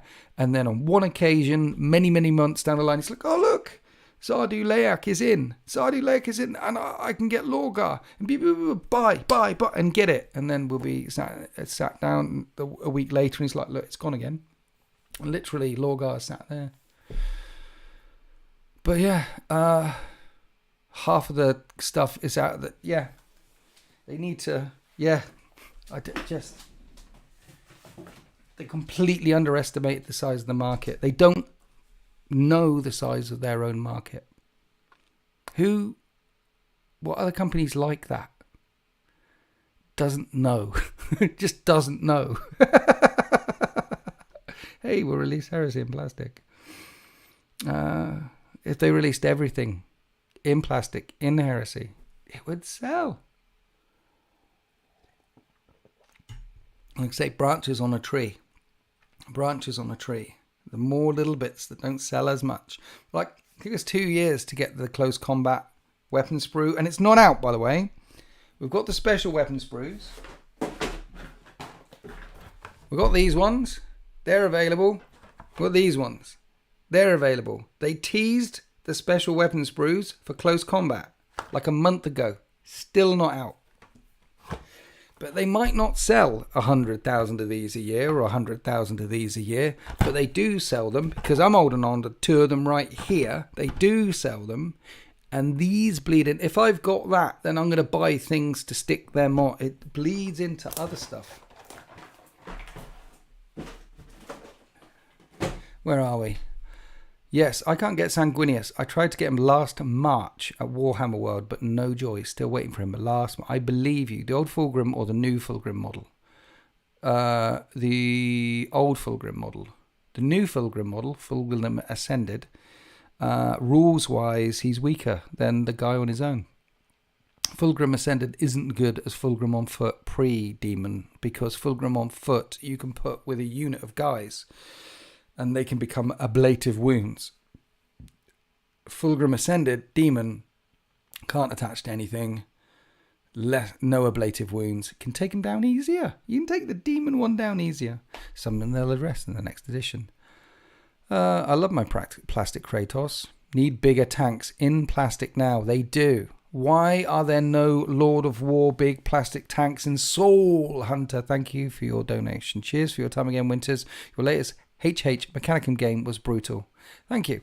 I'm glad you liked it. It was very brutal, and thank you for your donation. Big W, thank you. Appreciate it. Check out the one that I did again. Go to Riff or Studio on YouTube. There was another game that I played with my Mechanicum versus Riff or Studio at Riff or Studio. And I think it's the last one that they put up on their channel. The next Heresy game I've got coming out is on the next Wednesday. Steve, not Rob, with his Iron Warriors. Iron Warriors take on by Raven Guard. It's a really good one. Big plastic tanks without the holes in the bottom. What? Again,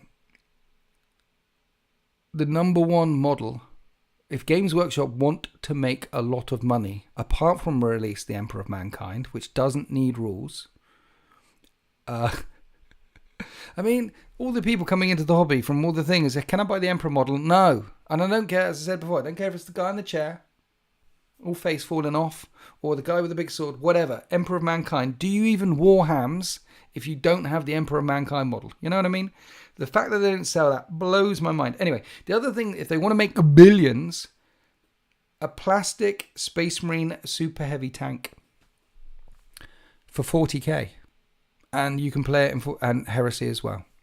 And so you play it in 40k, and everyone who's got Space Marine Army will end up buying 3 of them, like Bane Blades and Shadow Swords, and it have two different variants. And it doesn't have to be a Fell Blade. It doesn't have to be one of the variants that they've already released. It could be a brand new super heavy tank, like a Kratos, or like whatever, like a Hammerfall bunker on wheels, but not shit. It's a couple of, and then they'll have a Legends rules, so you can play it in Horus Heresy as well. And then what Games Workshop can do is a year later, when everyone's got 3 super heavy tanks, because it's a massive plastic Space Marine super heavy tanks, they can chuck it in the Legends and say, you can't play with it anymore. It's now Horus Heresy only, like the Dreadnoughts and the other things you like.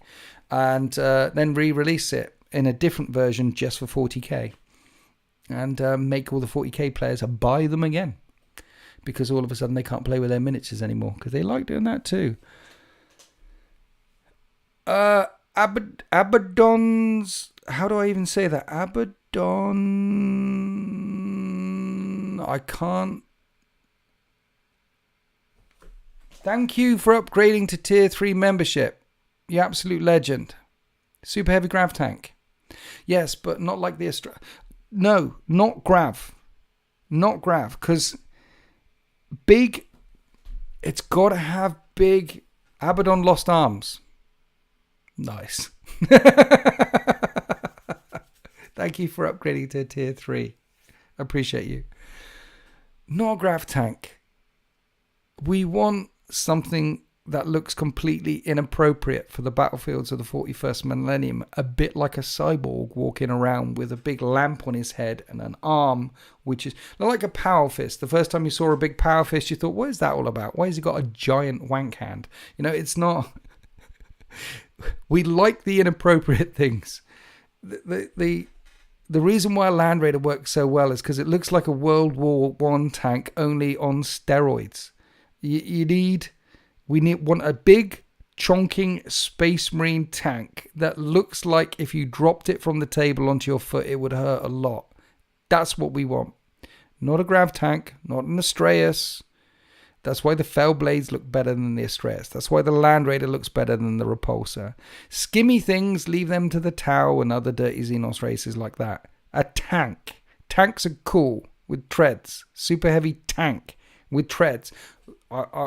You could have it could have 4 tank sets of tank tracks, 2 and 2 like that, with some kind of dynamic. But it's got to look, no, that would look too appropriate. It's just got to look chunky and mean, Release it in metal 2 to maximize foot pain. Yeah. Chunky and mean in Space Marine X. Like something that if you put this down on the table, big chonking flanks, big gun, some kind of missile rack over the back that can fire indirectly and poon loads of infantry in the backfield. Big gun. Get the artists on it. Because the artists at Games Workshop, the creative minds at Games, the writers in Games Workshop, the Black Library author library writers, the artists who have done all the creative people there, get them creating. Say, look, guys, paint me a picture of the biggest, meanest, most inappropriate tank you can. They'll do you 10. And you go, yeah, that one. Do that. Heck, make it a walker. 4 legs stomping around with guns bristling. That's what the AdMech should have. Like they started off that well with the Onager Dune Crawlers. Walker, 4 legs. And then we got chicken walkers. And then we got a guy on stilts. No, you need... there should be a big chonking tank for the AdMech. We got the hovercraft. No, it should have been a big chonking Onager Dune Crawler with missile racks and a big inappropriate claw. Something, something that looks intimidating. Servo Skull, thank you for your donation. Ditto Winters, cheers for all the great content. Legend, you are an absolute legend. Something flashed up. Can I press this thing? What does that thing do?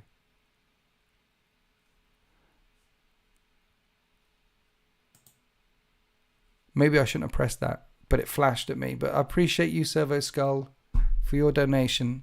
Thank you so much. Absolute legend. Are we still here? I clicked on a thing. I shouldn't have clicked on the thing.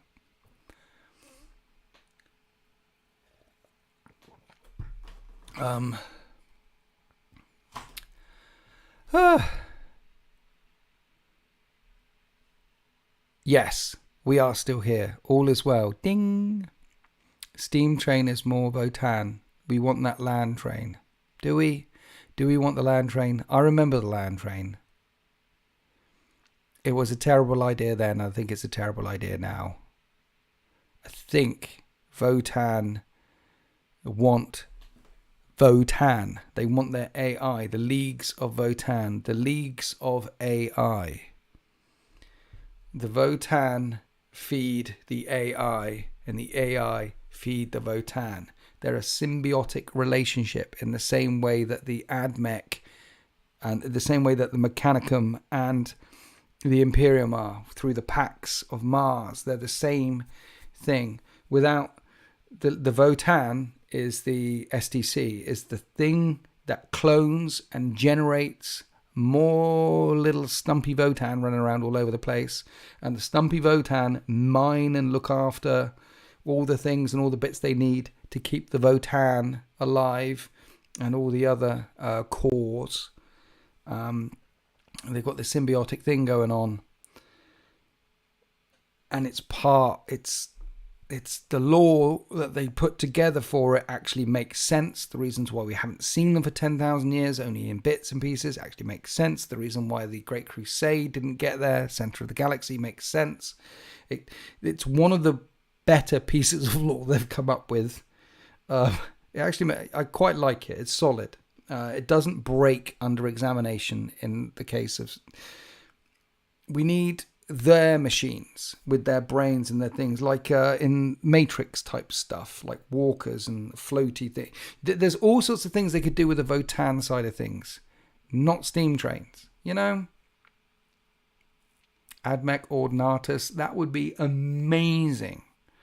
Mad Max meets Wild Wild West for the Admech Super Heavy Spider Walker. Exactly. Every faction should have a model as big as the Manta. No. I mean, we'll never get a Leviathan or a Capital Imperialis. No. Winter's Votan Army when? Nah.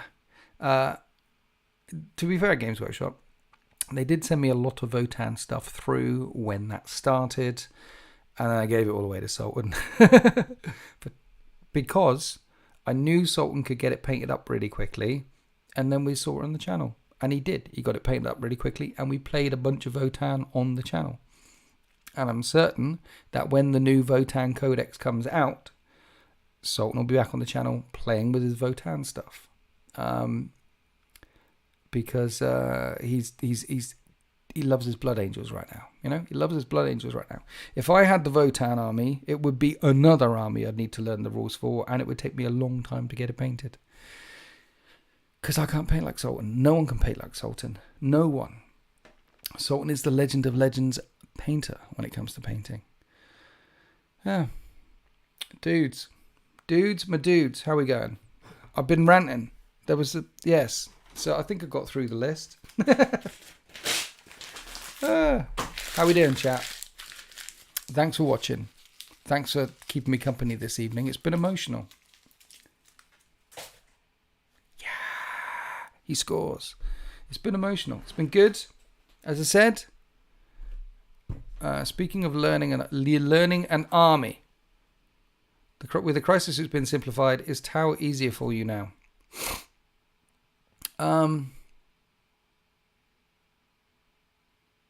I didn't like what they did with the crisis suits. Basically because of the rule of 3 as a thing. And basically because they said you can't take 6 anymore. They made 3 different data sheets for the crisis suits. So you could take 3 of that type, 3 of that type, 3 of that type. Is that simplified? And that one's got these rules, and that one's got these rules, and that one's got these rules, depending on which data sheet you can take.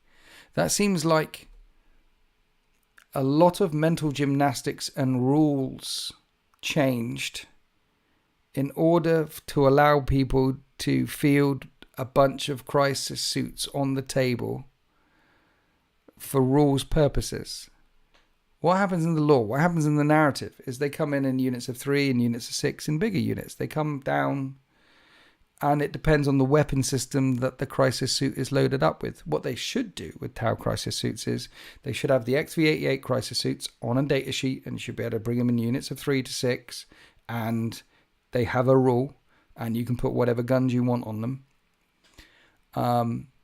And if that's too much for tournament play, they should have a separate tournament pack.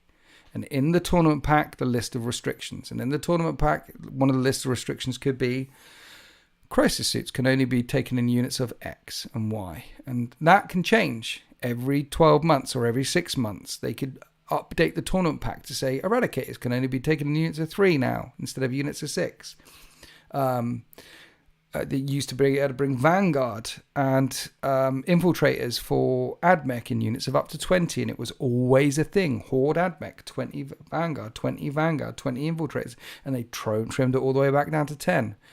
And it screwed them, and with their thing, and now they've changed their invulnerable set, and you've basically rewritten the Admech book. Is it over there? You basically did this to the Admech book because it screwed them so much.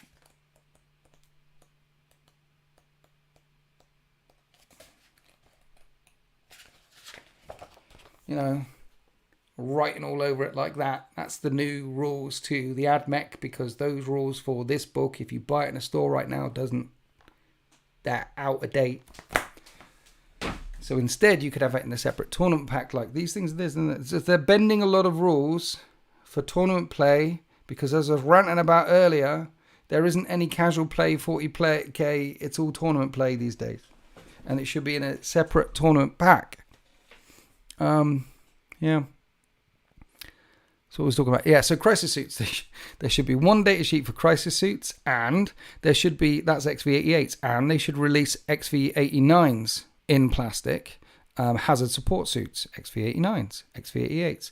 And then they could do the XV92s. They could put them in there as well. The speedy ones, bam, put them in there as well. As crisis suits are cool.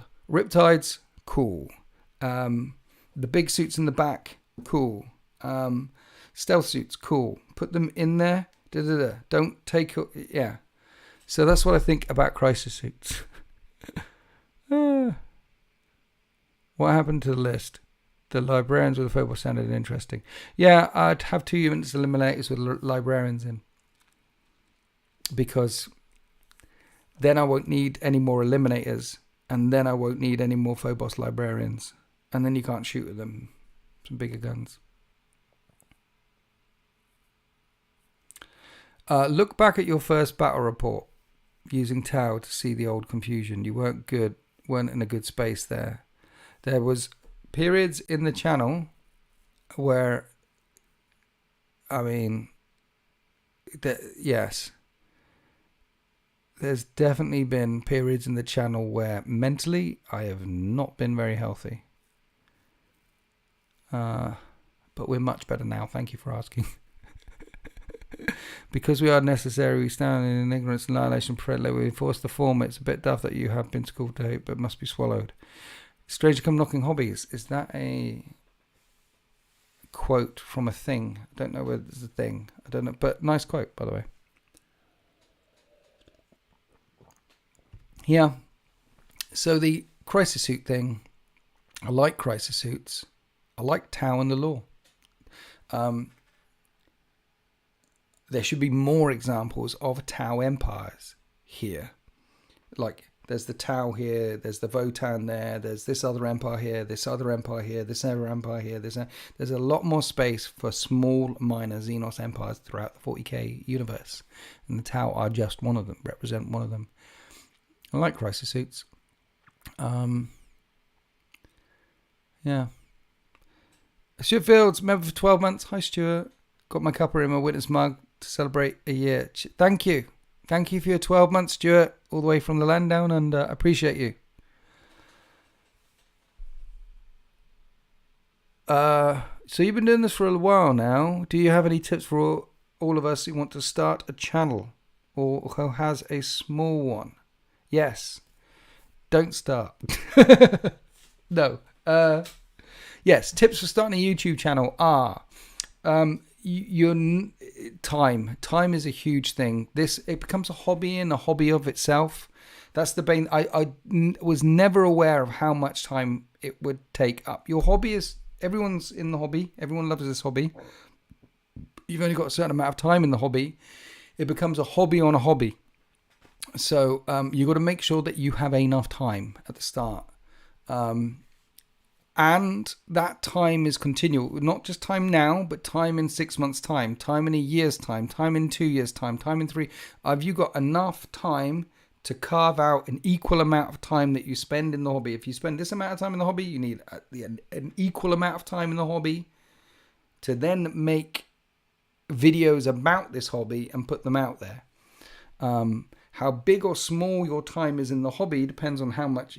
So time, you got to really think about whether you have the time to do it. And then if you have got the time to do it, to take more time away from important things in life, such as eating kale and going on dates and standing on the shore and watching sunsets or walking tall mountains. If you've got enough time to double your time into the hobby, then consistency is key, apparently. I'm pretty inconsistent. No, these days I'm pretty consistent. I mean, my timings are off and all over the place, but there has been a battle report on the channel on Sundays and the Wednesdays. Consistency is the thing. If you change your thing, so if you commit into one every 2 weeks, so consistency is the thing. Lighting is a thing in videos. It's very important. Lighting is a thing. And being as honest with your audience as you can about everything all the time. Because I think the internet is an honesty machine. And like back in the day, liars, politicians, and government institutions and newspapers, and we didn't know. We were told what we were told. I mean, there's that bit in Stranger Things, isn't it? Stranger Things season 1, and it's all kicking off, and the government agents turn up, and the dad, he's like, hey, they're our government. We can trust them. When the government turns up and starts talking about, hey, where's the kid? Is it, we can trust, because we used to think that, we, with bunny ears. But these days, with the internet, we've become very distrustful of any kind of institution, no matter what it is. And most people have. And I think the channels that are the most successful are the most honest, and the ones that obviously resonate the most. And the other thing is, so honesty and entertainment. You're doing it for entertainment. At the start, I was always trying to entertain, even back before I started filming with dice rolling. I was always aware in my mind that there was an audience. Someone wanted to watch this. So I was always trying to think, and I'm still always trying to think about the audience, trying to make the best content that I can. I mean, this live stream stuff, this is horrible. But film stuff, I'm always trying to think of different ways to say things, think of where the camera is. I'm always trying to keep the audience. I'm not making videos just for me. I'm trying to make the best videos that I can for an audience. If I was watching a battle report, I wouldn't want to see, and then this dice rolling here, and then this dice rolling here, and then this shooting at that, and then this shooting at that, and then this shooting at that. I want to hear the whys and the wherefores and the hows, and I want to hear some kind of story, and I want to be engaged in some kind of way, and I want to have a bit of banter maybe, and I want to, trying to, yes. So that's my piece of advice: time, lighting,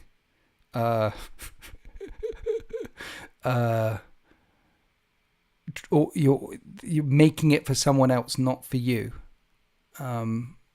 What do you think other people would? And there was another piece of advice that I had as well. Oh yeah, and you can do all those things right and still not find any success.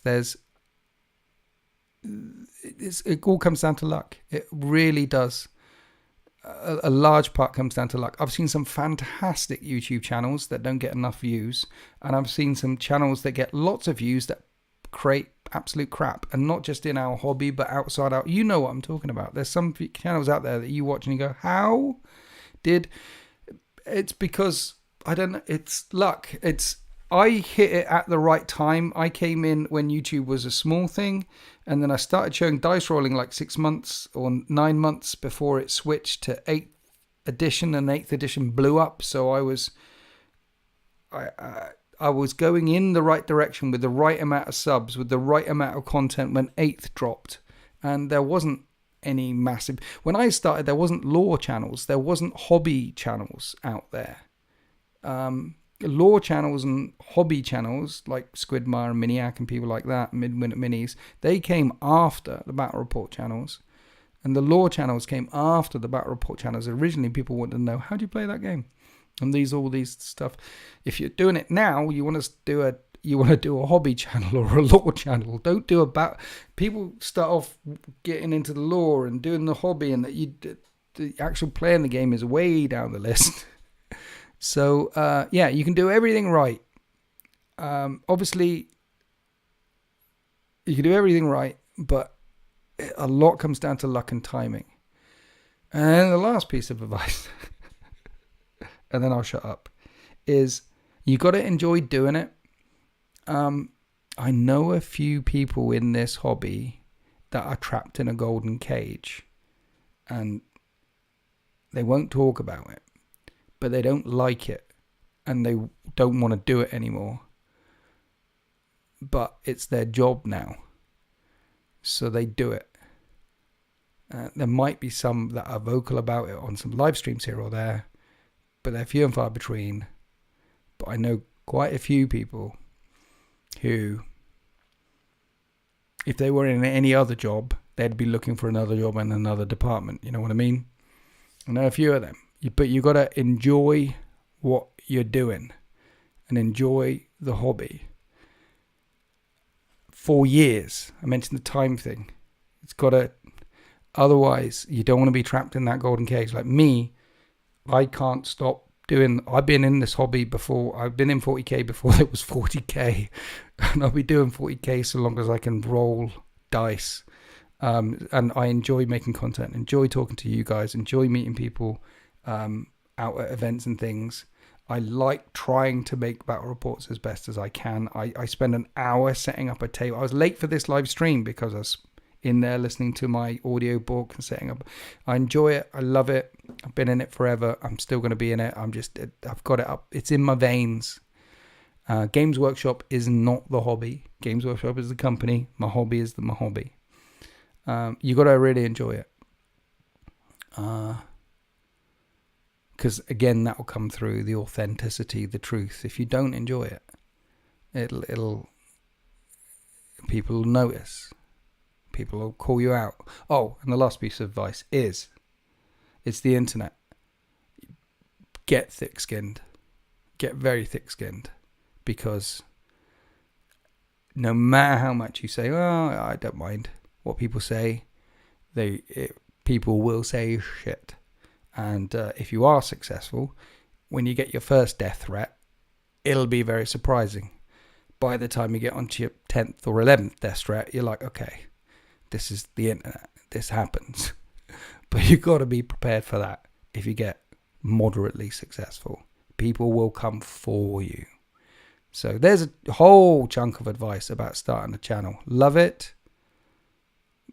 Timing. Continue thing. That. Okay? Where are we? I'm starting to feel Varrock feels a bit trapped.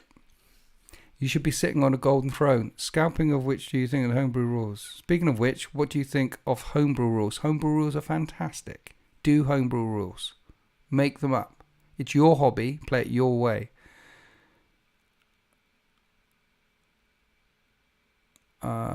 Superb. I already got value on that question. Top notch. Okay, cool.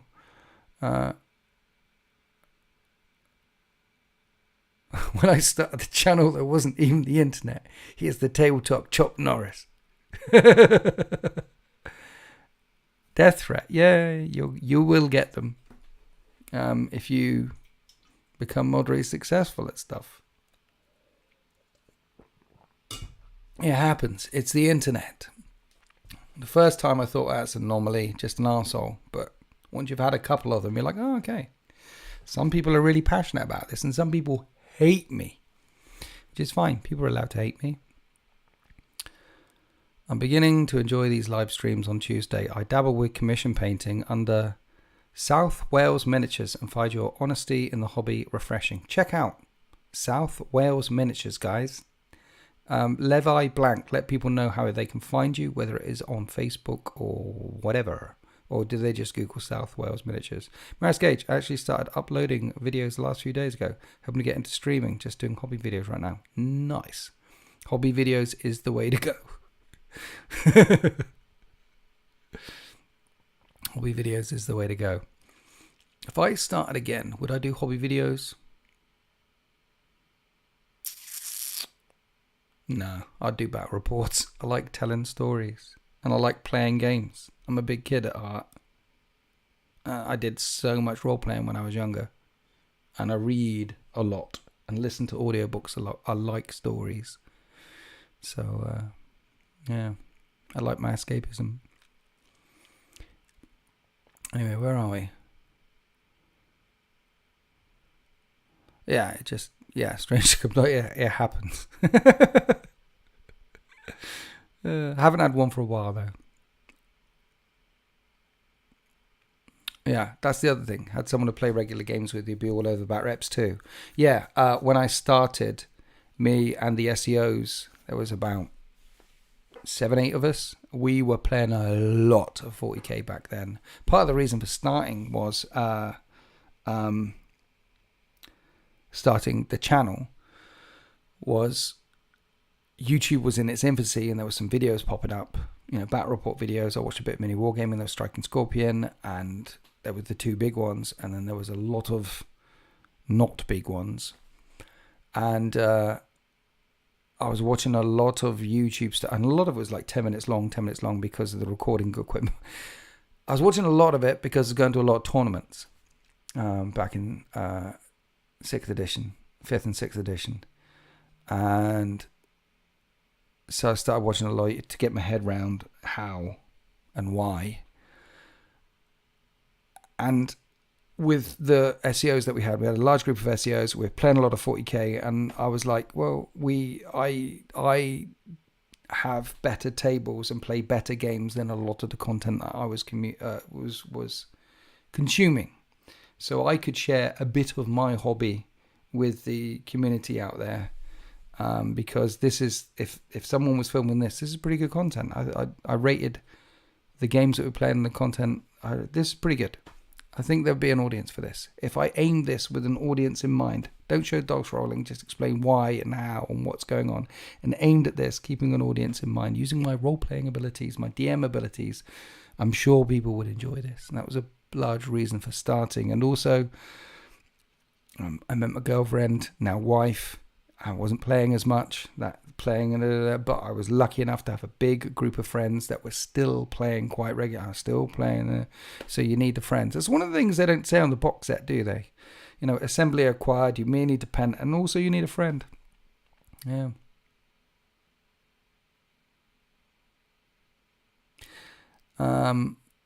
Check out South Wales Miniatures on the Facebook and Instagram.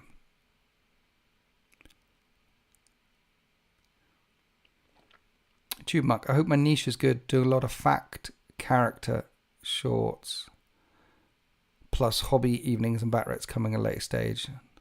Nice. Out of curiosity, I asked ChatGPT to take a 3-part narrative scenario for 40k last night. The result was surprisingly great and very detailed. Nice. How about a 40k batret love story? No. Anyway, I'm going to call it there. It's been nearly 2 hours. I've been banging on for a while. But as I said, not here next Tuesday. Monkey redacted his message. Not here next Tuesday. Not here the Tuesday after that. My sister's moving in to look after my pussy. So this is the last live stream you'll get until the 3rd of December. There is extra content coming for Tier 3 channel members in the next couple of weeks. Not next week, the week after. Still going home. Still going homey. Noise. So thank you for your support. Thank you for your subscribers. Get yourself subscribers. Thank you for being members. Everyone in the Monk Club, thank you. Get yourself some Winter's merch for Christmas. How about them Chiefs? 9-0. And are there any last questions? Any last questions? What time is it? It's gone past 9 o'clock. Be well. Thank you. Well, given that I have an awesome break, enjoy the rest of me. Yes, Stuart. You too. You have. Yes. Thank you. Good night, Heresy Squat. Good night, Stuart. And cheers, everyone. Wrath of Constantine, all the way from America land. Nighty night. Jackass Woods, 4:18 p.m. Thanks, Winters. Enjoy your time away and your game tomorrow. I certainly will. Really looking forward to Squid Game. It's going to be exciting. And live long and prosper. Nice. So yeah, I will catch you on the other. How do you pick the art on the wall behind you? That is from the Games Workshop website. This is, just the cool stuff. I wanted a backdrop. So those are the limited print runs you get. I know they're about 70 quid. That's about 90 quid. Obviously, if I did it again, I'd have got 8 of them or something. And the patron paid for all of that. And I just picked them. I picked the cool ones, the ones that looked coolest. I mean, Garrow, Flight of the Eisenstein, had to go front and center, right? Had to. That's how I picked them. Yeah, happy wargaming.